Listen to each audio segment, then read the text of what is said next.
प्रश्न ये है कि अशुद्धि में हमें किन किन बातों का ध्यान रखना चाहिए। विशेष रूप से ये प्रश्न ज़्यादातर आरिकाओं से यदि आप पूछेंगे तो वो ज़्यादा अच्छी तरह बता सकेंगे।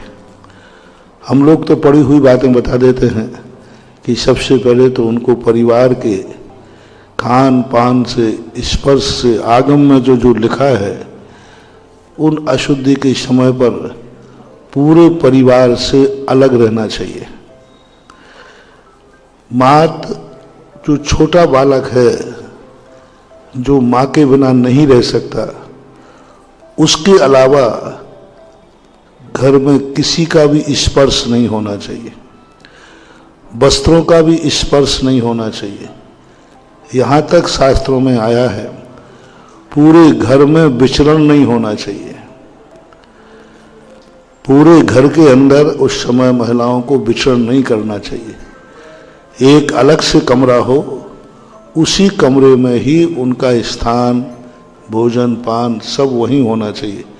पूरे घर में भी नहीं घूम सकती, वस्त्रों का भी स्पर्श नहीं कर सकती, झाड़ू बुहारी आदि भी नहीं कर सकते, बर्तन आदि भी उन बर्तनों में भोजन नहीं करेंगे जो सभी लोग बर्तन में भोजन करते हैं, उसके बर्तन अलग होना चाहिए। और अशुद्धि के बाद उन बर्तनों को अग्नि से शुद्ध करने की बात कही। अग्नि संस्कार से ही शुद्ध होते हैं। तो आगम की बातें तो बहुत कठिन हैं। अब तुम लोग कितना पाल पाते हो, कितना नहीं पाल पाते हो, वो आप लोग मर्यादा रखें। मैंने तो शास्त्रों में जो पढ़ा है वो है भोजन पानी। माँ छोटे बच्चे के अलावा किसी बच्चे के लिए वो पानी भी भर के नहीं देगी, स्पर्श ही नहीं करेगी।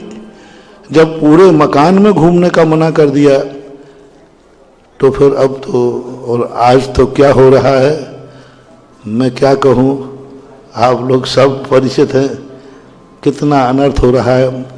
महिलाएं शॉपिंग को जाती हैं, पूरे परिवार में सबसे खान पान होता है, सामूहिक भोजों में जाते हैं, भोजनालयों में सामूहिक जो आपके शादी विवाह आदि के भोजनालय हैं वहाँ भी भोजनालय में जाते हैं, कार्यक्रमों में शामिल होते हैं।